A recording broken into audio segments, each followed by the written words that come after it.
It is the dawn of a new age for Xbox. Microsoft are gearing up to the reveal of new games that will be playable on the most powerful console ever made in the form of the Xbox Series X. Xbox Game Pass is going from strength to strength with the announcement that Project xCloud will be launching into the service in September.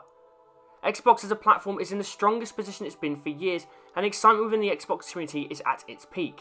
However, things could have been very, very different.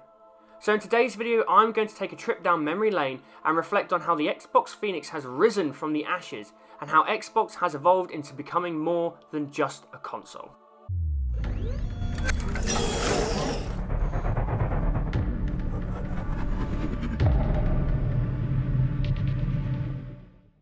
Hey squad, Sykes here, and a kindly reminder that if you enjoyed this video, please make sure you leave a like, head over to InstallationX and subscribe, and hit that bell for notifications for more Xbox content.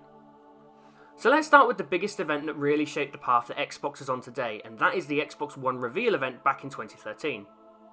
Don Matrick proudly walked onto the stage to reveal the next generation Xbox console, weirdly named the Xbox One. The excitement was building, anticipation was growing for what this bad boy could do. What games are we going to get to see? How well are those games going to play? Well, you'd think that for the reveal of a gaming console, you would hear a lot more about games. Well, that's just the problem, the start of the downward spiral for Xbox. Now, to understand how high Xbox fell down from the top of the mountain, we need a bit of context for how well placed Microsoft were going into the new generation. The Xbox 360 had been a massive success. This was the generation where Microsoft would really go toe-to-toe with the console big boys of Sony and Nintendo. The Xbox 360 would stick with the PlayStation 3 all the way through the generation, selling around 85 million units. The generation was littered with strong exclusives such as Halo 3 and Bungie's remaining Halo 3 ODST and Halo Reach, the birth of the Gears of War franchise, the continuation of Fable, the at the time exclusive Mass Effect, Alan Wake, and more.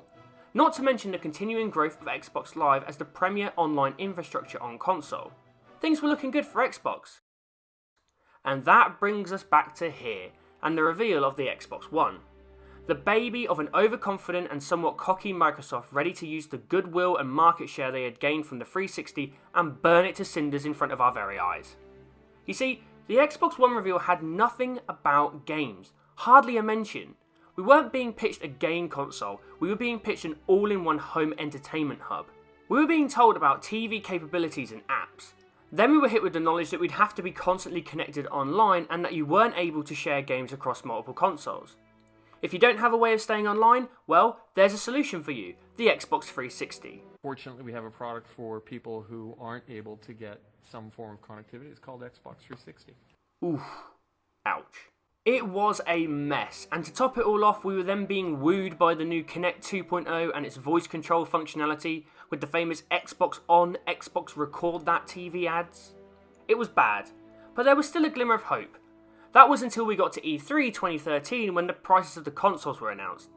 Sony undercut Microsoft by $100 in one of the biggest mic drop moments in gaming history, along with taking massive shots at the restrictive policies that Microsoft had put in place, which forced them into a monumental U-turn. The PlayStation 4 would be more focused on games, slightly more powerful but enough to win over the core gamers, and at $399 compared to the $499 of the Xbox One, which was being forcibly bundled with the Kinect, it wasn't looking good. The PS4 would snowball even with the very few exclusives, leaving the Xbox One to never recover. To this day, the PlayStation 4 has sold north of 100 million units. Estimates for the Xbox One are at half of that, at around 50 million units. The first few years of the generation were rough. It felt like the Xbox One was being left out in the wilderness to fend for its survival. There was a loyal core group as ever, but many, including myself, would have done some hard thinking about whether to remain with the platform or to pack up and look for greener pastures. The only thing that was worse was seemingly the complete failure of the Wii U from Nintendo, which was bombing hard and wasn't getting much in the way of support from third-party publishers and developers. The Phoenix had well and truly burnt to ashes. It wasn't all bad. Rolling into 2014 saw the release of Sunset Overdrive, which to this very day, in my view, is one of the best exclusives of this generation on any platform. Halo the Master Chief Collection launched with the remastered Halo 2 Anniversary. However, what should have been a great moment celebrating all of the mainline Master Chief Halo games soon turned sour with matchmaking and server issues, which crippled the game to the point where it was virtually broken and unplayable. By this point there had been a change in leadership, with Phil Spencer now officially taking over as the head of Xbox. 2015 rolled in and things were starting to turn themselves around, but slowly. E3 2015 brought the announcement that Microsoft were fully committed to bringing backwards compatibility for Xbox 360 games to run on the Xbox One, including your old physical discs. This was a big moment, as many saw this as a clear shift in focus and a very pro-consumer move to try and win over fans that had felt let down since the launch of the Xbox One. 2015 began with a standout new exclusive for Xbox in Ori and the Blind Forest, and it was critically acclaimed for its gameplay and storytelling, a much needed boost for Team Green. The fall of 2015 brought a big window exclusive for Xbox with Forza Motorsport 6, Rare Replay, Gears Ultimate Edition, Halo 5 Guardians and the timed exclusive Rise of the Tomb Raider. After a great marketing campaign, Halo 5 fell flat with the worst campaign in franchise history and a very divisive change to the multiplayer. Even with very few exclusives, the PlayStation 4 was still steamrolling and Microsoft, even with a solid lineup, were not able to make a dent. 2016 dropped by and things were beginning to pick up for Xbox, albeit slowly still. Fable Legends was officially cancelled by Microsoft and the studio Lionhead was shut down, a casualty of the previous regime. Microsoft announced the Xbox One S, which was more powerful, more streamlined and a cheaper version of the current console, which was well received. The somewhat rebooted Gears of War arrived with Gears 4, which performed well, and Remedy's Quantum Break also dropped to mixed reviews. However, it was 2017 where the seeds planted by the Xbox team led by Spencer really started to grow, and grow they did. There was, however, another casualty of the previous regime as Scalebound from Japanese studio Platinum Games was officially cancelled at the start of the year. We did get an indie gem in the form of Cuphead from studio MDHR, which consisted of only 3 people, mind-blowing. Halo Wars 2 arrived, and although it struggled to sell copies, demonstrated a clear change in focus from 343 Industries, which gave the Halo community a needed boost. Microsoft clearly wanted to get back on top as the king of console hardware, and that arrived in the form of the Xbox One X, to this date the most powerful console on the market.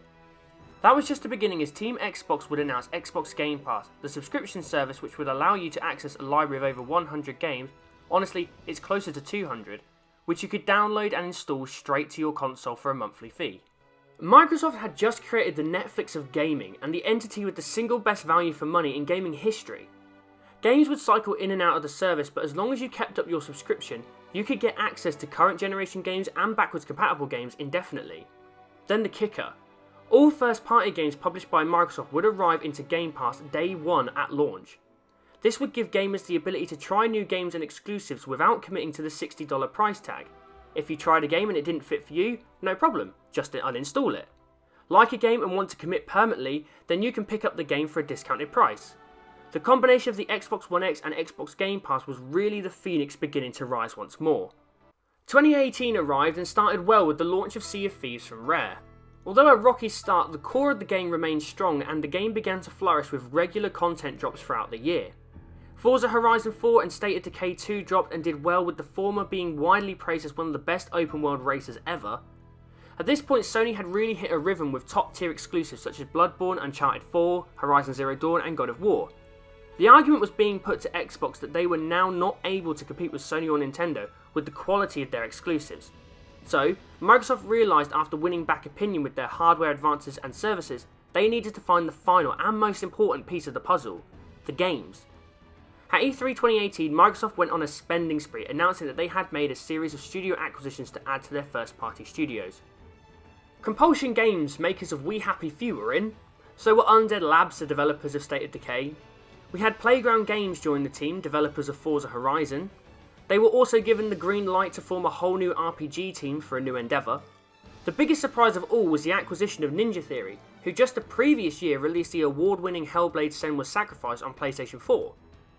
Finally, we had official confirmation that Microsoft were building a whole new team from the ground up, based in Santa Monica, named The Initiative. 2018 ended with the XO18 in Mexico City, with further announcements of acquisitions of Fallout New Vegas developer Obsidian Entertainment and Wasteland developer In Exile Entertainment, boosting the now rebranded Xbox Game Studios to 14 studios. Now into 2019 and the final stretch of the Xbox One generation. Crackdown 3 was finally released, but unfortunately did not hit anywhere near what it originally set out to do when it was announced way back in 2013. E3 rolled round again and Microsoft were clearly holding back for the beginning of the next gen. We did get the first real look at Halo Infinite after it had been revealed at E3 the previous year. Project xCloud, the cloud-based service which would allow you to play console-level games on your mobile and tablets, was beginning to ramp up, with hands-on demos at XO19 in London. Double Fine were also added to the lineup of Xbox Game Studios, taking the number to 15 first-party studios. Gears 5 dropped and was well received, taking the franchise in a new direction with Kate Diaz positioned as the lead character, and then the big one. Just when everyone was least expecting it, Microsoft revealed the new next-gen Xbox console, the Xbox Series X, to the world, alongside the reveal of Hellblade 2 Senua's Saga at the Game Awards 2019. The build-up to the next-gen was now truly alive. Right, we're now back at the present in 2020, and though every other aspect of the year has been pretty crap, the gaming industry has kept on moving. Bleeding Edge arrived from Ninja Theory's Splinter Team, Moon Studios nailed the sequel with the release of the incredible Ori and the Will of the Wisps, and Mojang in partnership with Double 11 brought the surprise hit of Minecraft Dungeons. Right, I think we're up to speed with the last 7 years now. A lot has happened for Xbox in the past 7 years. To say the Xbox One generation has been full of ups and downs would be an understatement. Even personally, my love and passion for Xbox was at the point of fracture early on in the generation. I very nearly jumped over to PlayStation, but my love for the platform and particularly for Halo kept me with Team Green. As the generation moved forward and signs of meaningful progress from the dark days began to show, my passion for Xbox strengthened, and eventually I took the plunge by starting up InstallationX here on YouTube. There is no denying that Microsoft and the Xbox team have had to do a rather lot of soul searching over the past 7 years. How would they be able to take themselves from mediocrity to excellence? They have worked hard to completely rip up the rulebook of the so-called console wars, knowing full well that they weren't going to be able to compete in the traditional way of putting the console at the centre of their strategy and supporting it with top-tier exclusives. They had to adapt. Evolution by natural selection is a long-standing theory in science. Those that are better adapted to their environment thrive and are able to reproduce, passing their genes to the next generation. Those that are not able to adapt are doomed to die. Over time, this can lead to an evolution in a species or a total extinction. At the beginning of the generation, Xbox faced extinction, particularly when it came to hardware. They had a choice: lie down and let the nature of competition and business take its course, or adapt and fight for their place at the table. Xbox did just that. They adapted, and over time they have evolved. Microsoft are no longer placing the hardware at the centre of their strategy. Instead, they are placing you, the player and the consumer, at the centre. Microsoft are no longer wanting players to just buy their console and only play first-party games on just that piece of hardware. Instead, they just want you playing their games, and where you play them is up to you. You spent a small fortune on a PC setup and prefer playing on mouse and keyboard? No problem. Our games are on PC via Windows 10 and now Steam. You prefer a plug-and-play console experience with a controller on your TV? Well, we have the world's most powerful console for you there. Can't upgrade to the Series X yet? No drama. Games will be supported on the Xbox One, and we have our Xbox All Access payment plan to help you out by covering the console price and other gaming services by paying monthly instalments. Want to be able to take your favourite games on the road when you are travelling or staying with friends and family? No sweat. We have xCloud available for you to play on your phone or your tablet. What connects them all? Well, the best online service with Xbox Live and the best value for money in all of gaming with Xbox Game Pass. I often see many people saying that Xbox has no games, or Xbox has no Xbox Series X exclusives, so the console won't sell. True, Microsoft still needs to prove themselves from the software side of their model. The 15 Xbox game studios need to produce high quality games with a level of regularity to support the growing community of players on Xbox Game Pass, which now exceeds 10 million subscribers. That's hopefully what we will get with a first glimpse at the July showcase. However, a lot of those arguments are just simply outdated for the way Microsoft are approaching Xbox moving into the next generation. I fully expect the PlayStation 5 to outsell the Series X because if you want to play Sony exclusives, you have to buy the PlayStation 5. That's Sony's approach, so judge them on that, but Microsoft's approach to Xbox is different, so needs a different lens from which to judge it. Xbox adapted and over time have evolved into a new version of itself, a new species you could say. Xbox is now more than just a console. It's a brand, a platform, an ecosystem with different entities cooperating together in order to thrive together for the benefit of you, the gamer and the consumer. Xbox is now more than just the box. Time will tell whether this was the right decision, but I truly cannot wait to find out. Well squad, I hope you enjoyed this video. If you did, then please make sure you leave a like, you head over to InstallationX and subscribe, and you hit that bell for notifications for more Xbox content. There's probably a few things I've missed out, but I'm happy to chat with people in the comments, so let me know your thoughts. And as always, I'm Sykes, and for all things Xbox, stay tuned to InstallationX. Bye guys.